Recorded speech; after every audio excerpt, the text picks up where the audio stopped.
Bismillahirrahmanirrahim. Assalamualaikum warahmatullahi wabarakatuh. Pada kesempatan kali ini kita akan membahas tentang materi praktek mawaris atau ilmu pembagian warisan Islam yang menjadi bagian penting dari fikih keluarga untuk menegakkan keadilan. Pemahaman praktek ini diperlukan agar pembagian harta peninggalan berjalan adil sesuai syariat. Sebelum kita masuk ke tata cara, kita akan membahas tentang pengertian mawaris. Mawaris adalah ilmu yang mengatur pembagian harta peninggalan dari seseorang yang meninggal dunia atau muwaris kepada ahli warisnya berdasarkan syariat Islam. Secara bahasa, mawaris berasal dari al-mirats yang berarti perpindahan hak milik dari pewaris ke ahli waris. Ilmu ini juga dikenal sebagai faraid yang menentukan bagian masing-masing ahli waris secara detail. Kemudian kita masuk ke dasar hukum dan rukun. Dasar hukum mawaris terdapat dalam Al-Quran seperti surah An-Nisa ayat 7, 11-12 serta hadis yang menganjurkan pembelajarannya. Rukun utamanya meliputi 3 pihak.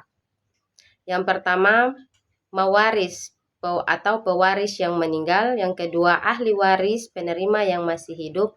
Dan tirkah harta warisan. Syaratnya mencakup pewaris benar-benar meninggal dan ahli waris memenuhi kriteria syariat.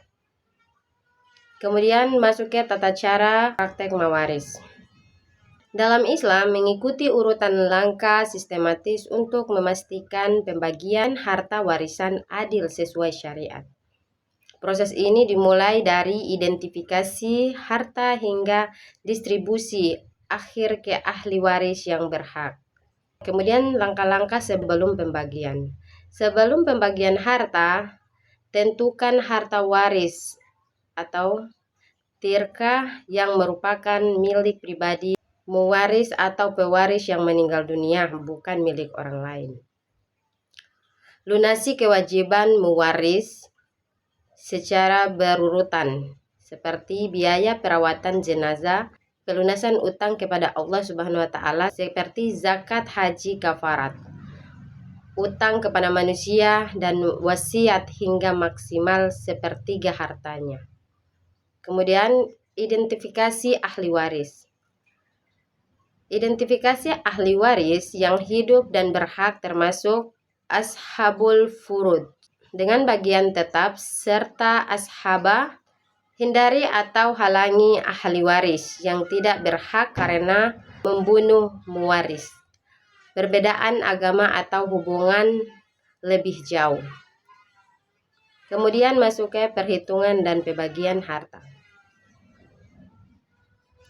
Hitung bagian masing-masing ahli waris menggunakan metode seperti tawafuk atau kesamaan angka, kemudian tabayun atau perbedaan, kemudian tadakhul atau kelipatan, atau inkisar untuk mendapatkan pembagian umum. Kemudian kalikan jumlah kepala atau jumlah ahli waris dengan asal masalah dan saham, lalu distribusikan harta secara jelas, cepat, dan adil untuk menjaga silaturahmi. Konsultasikan dengan ahli jika diperlukan untuk menghindari perselisihan. Kemudian tujuan dan manfaat praktek mawaris. Praktek mawaris bertujuan menjamin keadilan pembagian harta, mencegah perselisihan keluarga, dan melaksanakan perintah Allah Subhanahu wa Ta'ala. Apa manfaatnya? Manfaatnya meliputi kesejahteraan keluarga pasca pewaris meninggal, serta kejelasan bagian waris bagi ashabul furud, ahli waris zawil furud. Dengan demikian, praktek ini memastikan distribusi adil tanpa diskriminalisasi.